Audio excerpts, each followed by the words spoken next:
How would it feel to have a thriving fitness business and have the freedom to enjoy life at the fullest? Well, that is exactly what the Trainer Revenue Multiplier Show is going to give you. My name is Mathew Park. This is Jaime Filer. Hey guys. And we are here to serve.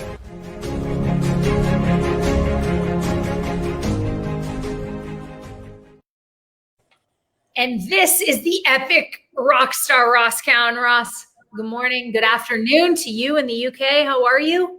I'm very well, thank you, Jamie. Very well indeed. Excited for today. Excited to share some knowledge. This is one of my favourite subjects. So thanks for having me on. Well, do you want to? Why don't I introduce? I will introduce the topic. It is marketing messages. So, guys, it is one thing to have a business. In fact, it's a very good thing to have a business. But if you don't know exactly who it is you're selling to, what you can deliver, what your risk-free guarantee is for your market, then, I mean, you're what? You're a lunges and lunches trainer, aren't you, Ross? Yes, you are. You okay. are. You're not having an impact in the world, sadly, if you're not clear on your messaging.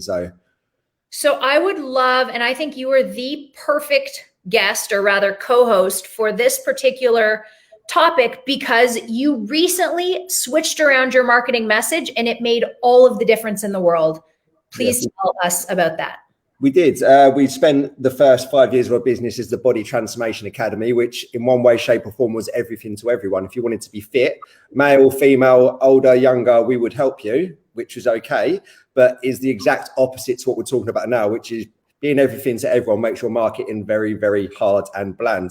And then what we did at the beginning this year is we rebranded everything to Strong AF Coaching, which is specifically for high performance women who want to drop a dress size and get strong AF without crash diets or cardio.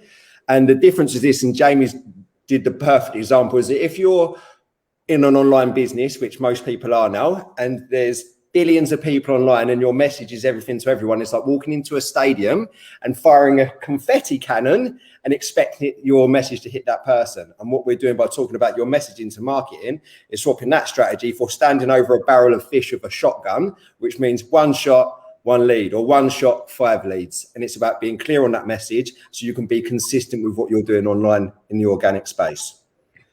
So there are different components to a marketing message, right? Yes. The one that you just spouted off like the back of your hand is your USP, your unique selling proposition. Yeah. So if you and I were in an elevator and I said, Ross, we're stuck here, what do? You wouldn't tell me you're a personal trainer. You would give me that one line, right? Because again, what goes beyond the USP for your marketing messages? Talk to us about the seed language that you're using. Talk to us about I guess, keywords that you've started using and developing as well in Strong AF. Yeah, definitely. So I'll talk to you about the key language we use, and then we'll definitely, I know we're going to talk about a strategy of how you can do this for your own business. But for us, we stand for 3 things. Number 1 is we want to teach women how to become their own heroes. The reason why that's an important message to high performance women, because there's a mindset perspective, there's nutrition, and there's training. As personal trainers, we're all basically doing 3 things. We're helping people improve their mindset. They want to get stronger for training. They want to be nutrition. The next thing, we're teaching women how to ditch the diets. We are very, very clear about the fact that we don't like diets. We don't ever attack individuals, but if you are Herbalife, Weight Watchers, Slimming Worlds, we're going to throw stones at you online, because the women who we want to coach have told us hundreds of times over and over again, they are sick of being on diets. Therefore, we want to be a solution to that. And we also tell people that you can do that without cardio. Some people like cardio. We're not massive fans. Again, this is up for your interpretation, but we're very clear to people that you can get the results you want, build your dream body without cardio. Therefore, our messaging is become your own hero. Learn how to ditch the diets and build your dream body without cardio, which acts like a dog whistle, a very clear signal to a very specific type of person. So that would be an example of seed language. So how did you come up with that seed language? Did you come up with it, or did other people give it to you? Is the perfect question, Jamie. Before, when we had Body Transformation Academy, we used to try and predict what people wanted, and we would just tell them what they wanted and not sell a lot of stuff. The biggest mindset shift, and I think if there's one takeaway point from this whole session that we're doing today, is you have to find out who your target market is and then ask them, because they will tell you. Don't try to predict what people want. So step number one is identify who you have as existing clients. And if you say, I've got 10 different clients, but Jaime Filer is the one woman who I could spend every single day with for the next 10 years and get an amazing result and wouldn't be, I would never get tired of that. She's your ideal target market. I'm going to go and ask Jaime, and I'm going to find 5 other people like Jaime. I'm going to reach out to them and say, I've got a program. I'm looking at designing this thing. Do you mind if I can ask you these questions? And you ask them everything that you're going to need to know. What do you like? What do you not like? What kind of things you tried before in the past? Why did they not work for you? What Facebook groups, blah, blah, blah, fill in the blanks. And then you're going to ask all of those people exactly what their biggest problems are. And then you're going to take the language and then you use that as your seed language. So they're essentially, and okay, last question. Core values of your company. Let's say 3 things that Strong AF stands for. What are the, when we think McDonald's, we think cheap, yeah, convenient, yeah, and I guess I would say maybe something like abundant. Like you always just know that you can find a McDonald's wherever you go, regardless of what. I'd say so. Right? Okay. So what would you say are 3 core values or 3 adjectives, 3 nouns associated with Strong AF? Strong AF would be about sustainability, definitely sustainability. It's going to be about community, which is a fundamental part, because community is very broad for lots of people, but for women specifically, I think that's really important. Mm-hmm. And Strong AF as a sentence, as a statement is what it's all about. We tell women we're going to help them become physically and mentally strong AF, which is exactly, it means an individual thing to each individual person. So community, sustainability, and becoming strong AF are the 3 things that we stand for. How often do you use your marketing message? 500 times a day, every single day. I have the same conversations. I ask the same 5 questions on every single call that I have, because I'm solely responsible for all of the sales calls in my business. I'll ask the same 5 questions, make the same 2 statements time and time again. If you've got your seed language on point, because you're going to be so repetitive in saying it, you don't even have to think about it. If someone, like Jamie said, if someone can ask you in an elevator, you can click it off like that. If you have to constantly think about the things that you're saying, you're probably not repeating yourself enough, which means you're probably trying to serve too many people. I know exactly what to say and when to say it to get a very consistent result. I would love to know more about the keywords that you use and how you switch up your calls to action so that you don't constantly have to use the same verbiage on TikTok and Instagram. Like, hey, are you a high performance woman who? Yeah. Like, other ways do you come up with to say essentially the same thing? Yeah. Restrictions. One of the ones we used recently was puppy portions. Are you eating puppy portions? And we shamelessly leverage someone else's puppy onto video to tell people restrictive, dieting, Weight Watching, Slimming World, Herbalife, cardio, running, unsustainability. It's just the same things that come over again. Tired, stressed, demotivated. Go ahead. What were you just going to say? I was going to say it's the same 9 or 10 words over and over again. And it hasn't changed since we nailed it down.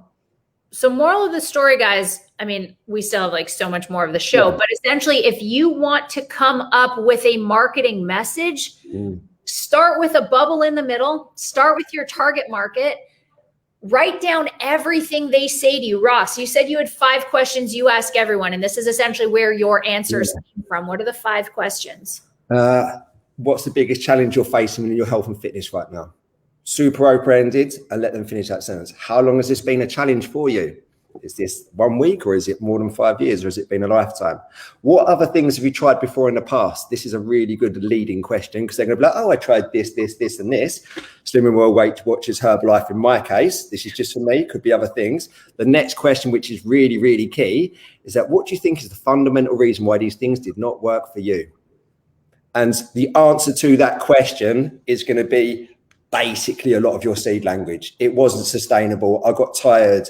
It didn't fit in for my lifestyle. I felt like I was eating rabbit food. Like, that's the kind of information. And then the key one, I believe, is that with all the millions of different trainers out in the world, what was the reason for reaching out to us specifically? This is a really super powerful question, because it means that anything that comes after that is they're going to tell you, well, these things didn't work for this reason. I reached out for you because I connected with you. It seemed like it was sustainable. You made me laugh talking about puppy portions. Fill in the blank. But those 5 questions in those orders are super powerful. So that's almost the 5th question is almost the confirmation that everything you were doing up to that point worked. Yeah. And what it also does, Jamie, which is super important from a messaging standpoint, is they're going to tell you what stuff you've been putting out over social media connected. They'll be like, because if you have 10 calls and 9 out of those people say, oh, it was this video you did about puppy portions, you're like, we need to get a dog.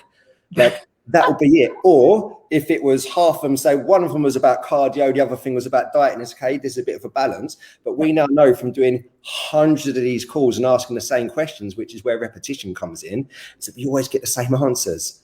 It's something you said about Herbalife, or it's something you said about this. And that's where it's going to get your repetitions in there. But if you're trying to serve everyone, your questions are always different. You don't get the data you need in order to be super clear with your message. Does that make sense? Of course. Now, you said there were 2 statements that you always end up using. What are the 2 statements you always end up using? Am I allowed to swear on this?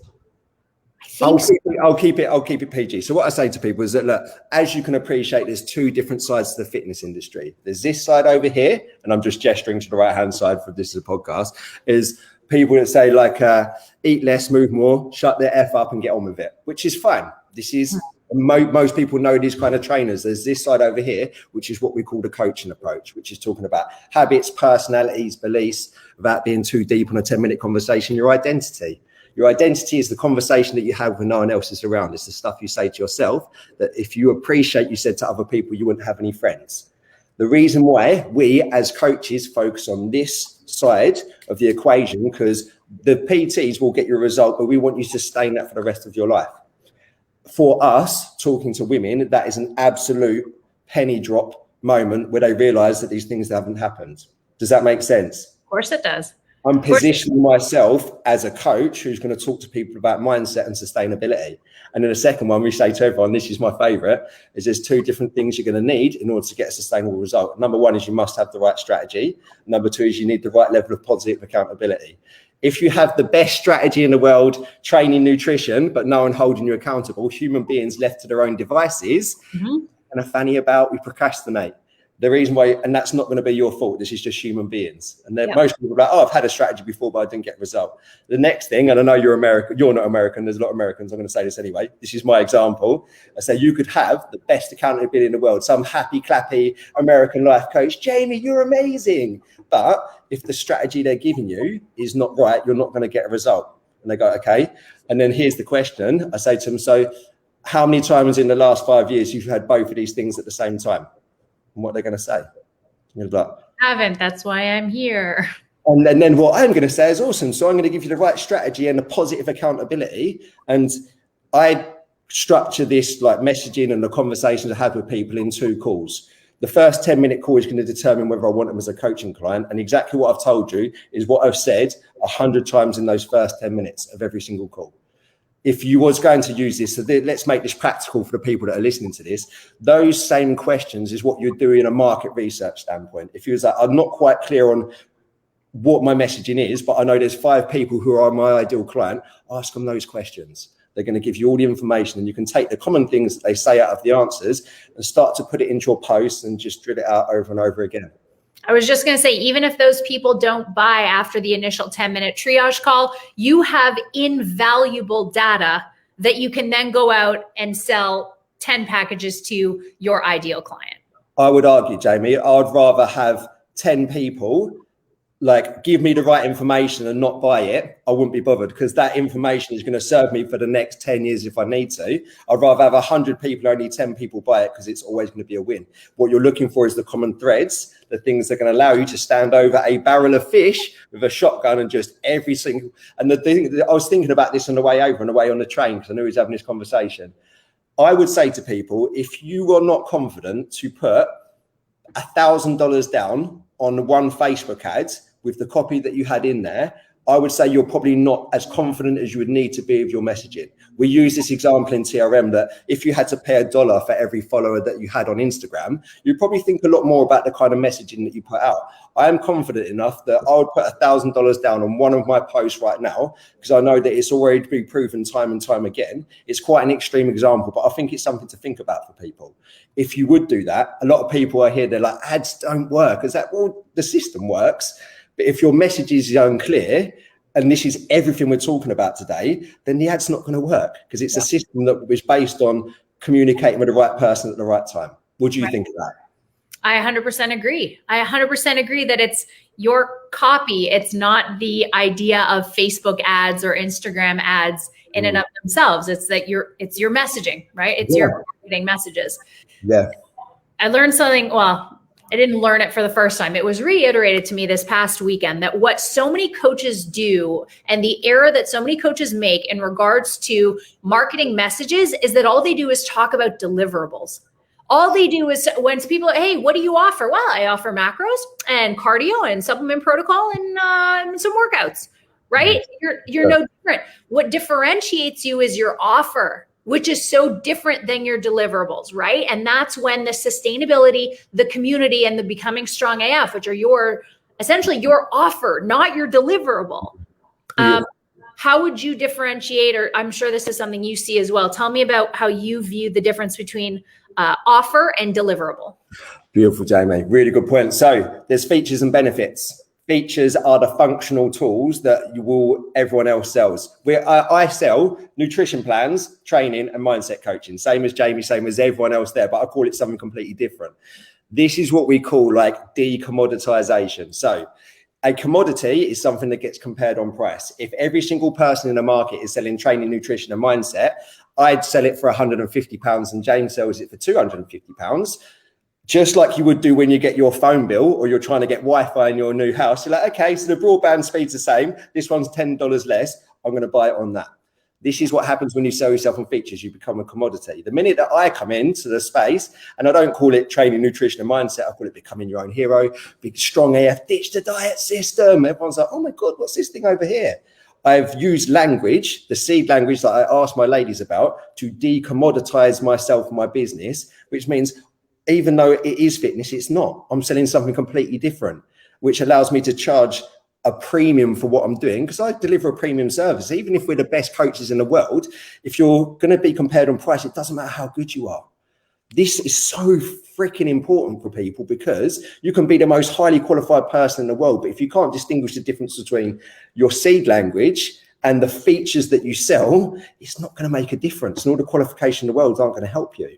Does that make sense? Of course, it's the difference between saying I provide workouts for women between 24 and 34 to I help women in the LGBT community struggling with anxiety and emotional eating. Yeah. Right. Which one are you going to? So one, you're going to price shop me and all of the other trainers working with younger women. And then the other, you're going with me specifically because of the benefit that I'm going to bring to your life. You're the perfect example of someone who's absolutely nailed this over time, refined it down. If you go into Jaime Filer's, you've all been on her Instagram, right? It is perfect language. And she has the best dog whistle first one-liners in there about the questions. If you ever see the title on her Instagram post before you have to say see more, every single person to her target market sees that and think, oh my God, that's me. You have to be able to do that. And you can't do that without this step-by-step process we've been taking you through over the course of the last 18 minutes. You have to know, right? You have to know. Otherwise, you could put out 10 posts and reach 10 different people and make no sales. Or I could put out one post, hit 100 people with exactly the same message who are perfect for me. And this is how you get consistency in your business.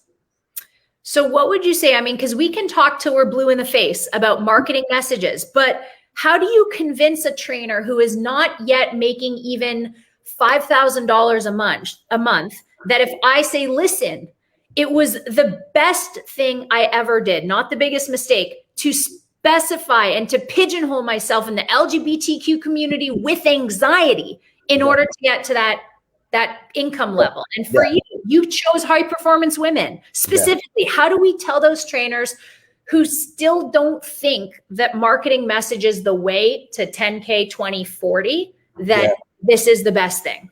I would say that if you're a trainer and you're watching this podcast at the moment, you already put yourself in the top 5% of all the trainers in the world because you're actively trying to educate and things. You know inherently in yourself that you're worth more, you deserve more, and you can have bigger impact on people. I'm saying as someone who's been in the same process as Jamie, who's learned from her, I've learned from other people, the biggest investment I ever made in myself was learning that as much as it seems like counterproductive to not train men and women, you will double your income when you half your market. And then when you half it again, and then when you half it again, Jamie will say it. She's like, I serve an eighth of the people and get 100 times more income. And it seems counterproductive, but it's not. And that's all I can say. Like, if you're here at this point, you're taking this message on board, well done. Because like, you're in a good place and you're learning anyway, but you must understand that you can't be everything to everyone. Yep. You have to be the absolute freaking best in the world at what you do. And the best way to do that is to narrow that down. That's what I'd say. The other thing, guys, is, and we've seen this on TRM time and time again, people say, oh, there's no money in my market. I've chosen single moms. There's no money there.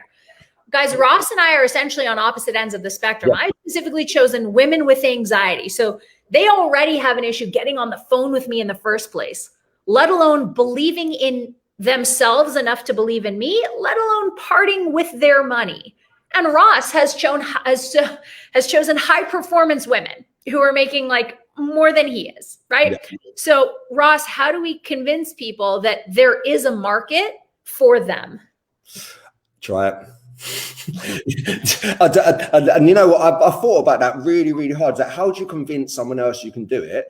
You can't, but you just got to try. You have to try things. You took a gamble going self-employed and being a personal trainer. You took a gamble going to gym, not going to gym, these things. There's going to be certain gambles and stuff you're going to need to take. And I'll second what Jamie said. Like, it's the biggest gamble that we did, and it's one that paid off the most. It was very, very hard for us as a business to be 5 years into what we're doing, having relative success, but knowing inherently it wasn't working, to say, actually, you know what, I'm going to half it and half it and half it. But we tried it and it worked really well. And there's a common thread when you look at people who are in our space in US, Canada, over in the UK, the people that absolutely smash it are super niche in what they do. They're not everything to everyone. Therefore, like, success leaves clues, right? It has to.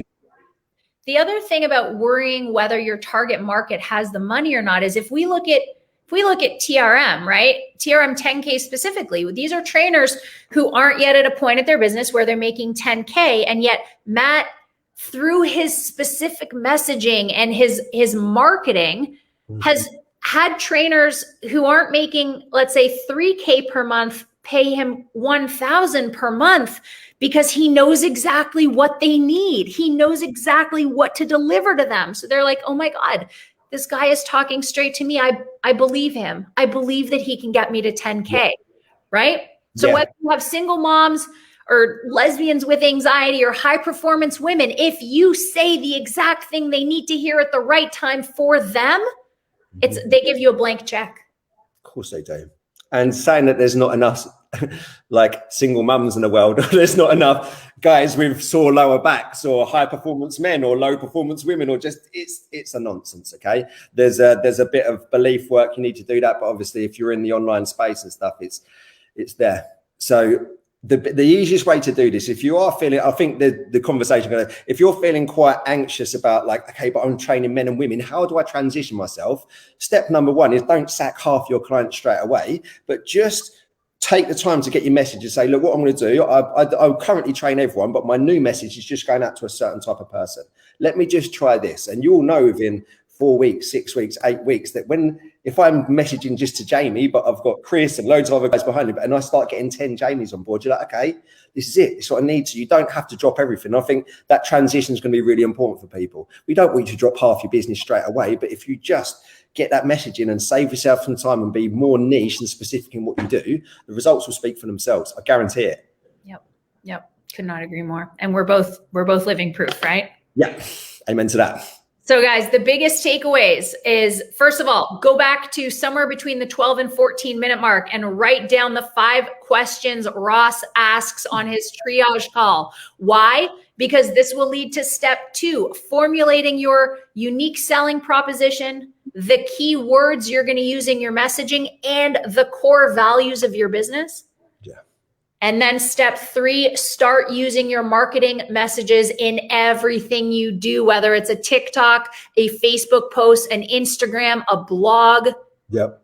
It has to appear everywhere so people will, the second I become a high performance woman, I already know who my trainer is going to be. Or the second I meet a high performance woman and she tells me she's looking for a trainer, I already know who I'm going to send her to. Right? Thank you for that. 100%. Ross, anything else you want to end with? I don't think so. I think we covered it really, really well. You can give people so much information, but I think the way that Jaime summed it up is super clear. It is probably one of the most important things you could do, and everything's important when you have your own business. However, to leverage your time and make sure you're getting the right people in front of you. The opposite to doing this is having lots of people who don't really fulfill you. People, men, women who have different challenges, different needs, different questions all the time. It's very, very exhausting. Everything becomes a lot more fun when all of your favorite people are asking you the same favorite question over and over again. It makes you amazing. So I would drive towards that. We're all looking for fulfillment in our business. We want to have fun. We want to enjoy it. We want to have impact. The best way to do it is for a specific type of person. Brilliant. Ross, thank you so much for bringing all of these gold nuggets to the calls.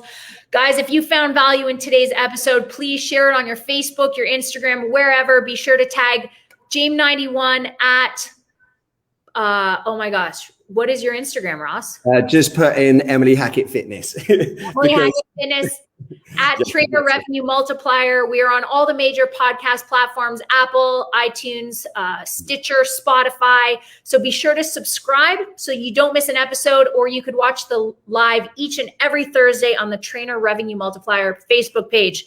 Thank you for tuning in. Ross, I hope you have an incredible day. Everyone else out there, you guys have an incredible day.